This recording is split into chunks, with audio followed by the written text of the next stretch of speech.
ICU Nurses / doctors / staff subreddit.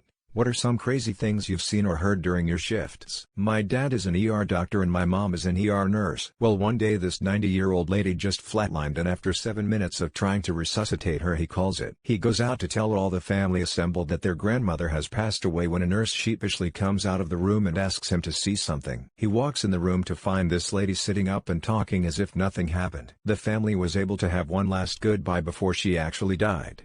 People that start talking to their dead mother or see the light, 75% chance they are going to go down. If they start talking to Jesus, you need to get ready for something bad. I don't care if they are eating, ambulatory, and stable. We see this in the unit all the time. Some old man recovering nicely starts saying mama mama and coming home is not just singing Ozzy also. And I know it sounds like no shit thing to say, if some looks at you and says I'm dying no matter what the vitals are or what has been going on. Take that shit seriously. No one teaches this in med school.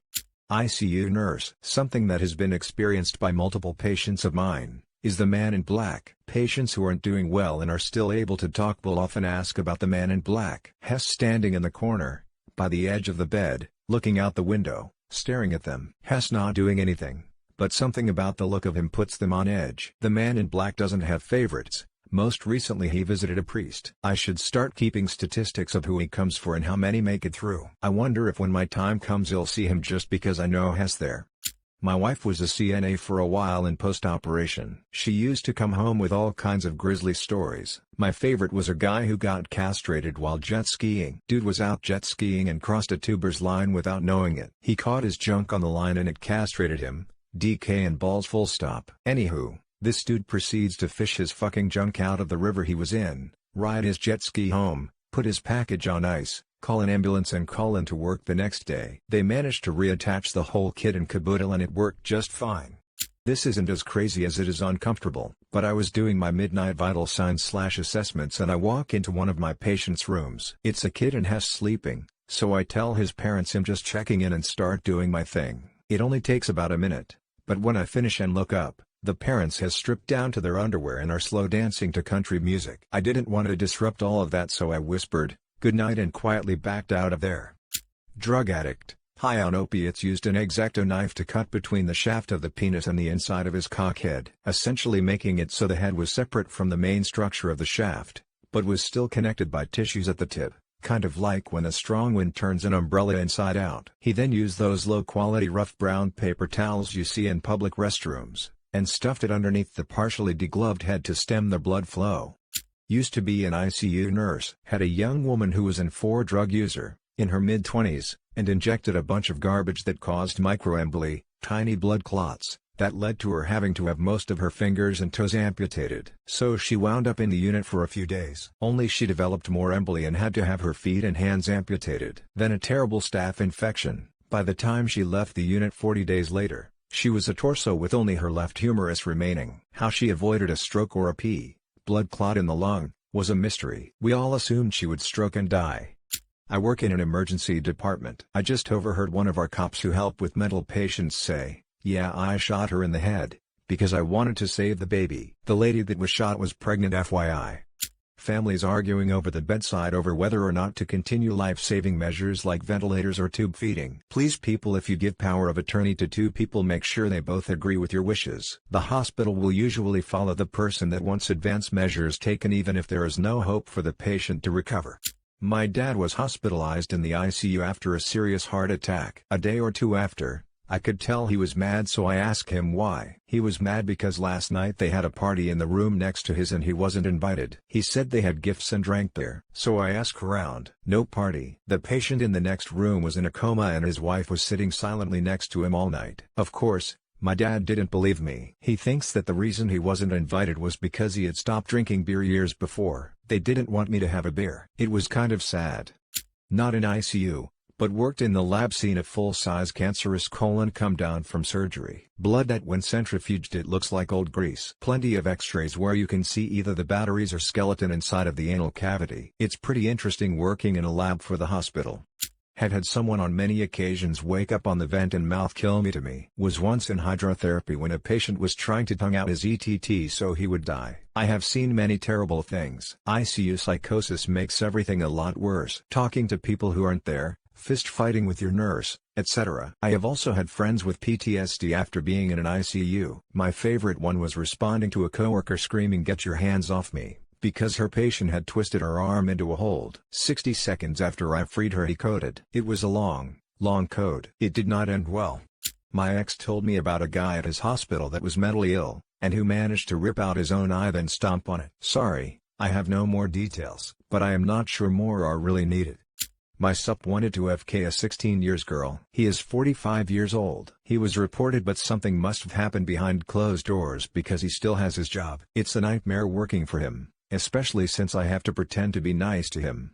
My wife is a nurse and until recently worked in a. One story that sticks out is a heroin user who was admitted due to an infection from injecting into his groin. The result of this was that the skin around his genitals had become severely necrotic and had to be removed. This meant that he had no skin around his penis and testicles and would never have a functioning penis ever again. The sad thing is that this was unlikely to be a wake-up call and he will continue to use heroin. We have our patient in my area who gets transported by EMS to the hospital over 800 times a year. Some days, she's back home before the ambulance is. Had a guy walk into the ambulance bay and shot himself in the head. That would have been it if they didn't find the note hinting at a bomb in his car, so they wrapped up his head with Curlix and sent him up to the ICU while his brains were spilling out. Or assistant. The amount of cases where somebody needed objects removed from their rectum and the elaborate stories on how said objects ended up there was always pretty crazy. We were so sure one of our patients was dealing drugs while being treated for traumatic abdominal and limb injuries. We were so sure. We knew he had a druggy past, he would get visits from the most random, dodgy people, and he would have loose cash, more and more each day. Never found drugs by the bed or in his belongings, and had to check more than once whether he had stolen any of ours. Stayed for about a week before leaving ICU to deal his drugs on the wards. I also travel nursed for a bit, wound up in Vegas. Had patient come to the ER that had a stroke. Found in a closed car, not running with a receipt from the store from the lot the car was parked in from 6 p.m. the previous night. This was 11 p.m. They had literally cooked in that car for over 24 hours in Vegas heat. Barely alive when we got them. So awful. It's not miss one visit and you're out type deal. Generally these people refuse or ignore our advice, treatment instructions, don't follow up in clinic, and generally show up with repeated complications, histoplasmosis of the jaw, cryptococcal meningitis, etc. etc. All it takes to get back into the program is show up to a clinic visit. That's it. It would be nice to get these folks some psych help when needed, but how do you even get them to show up? Male nurse. Patients often have their favorites like nurses have their favorite patients. Damn, do they say bad things about the nurses? Patients who are in the same room together are just a bunch of freaking 85-year-olds talking about their grandchildren. Just today I saw a detoxing patient make it 2 floors down before getting into a slugfest with 2 fat-ass security guards. Work in not so great area. High crime. At times they will call overhead for all available staff to X area. I never go because they don't pay me enough for that shit. I worked in a level 1 trauma hospital in NYC. On night a man was brought in full cardiac arrest. EMS had been doing compressions on the ride to the hospital. We had a machine that could do the compressions also. The docs had cut this guy's clothes off him and were running IVs. As all this craziness was going on, the guy is producing an erection. The nurses were all going crazy saying, "Doc, you gotta save him. Hospital humor is so sick." I had punctured my lung and the ER doctor was attempting to re-inflate it. As he was putting a tube into my chest cavity in front of me, my family, and a couple nurses, he said, "Well, I f'd that one up." Just from Googling it for the last couple of hours, it seems to be common enough to be noticed, but not enough for everyone to come out with it. What I was seeing and hearing was so vivid and so real that it's embarrassing thinking I had absolutely zero control over my brain. My mom was showing me videos of me having conversations with people that were obviously one-sided.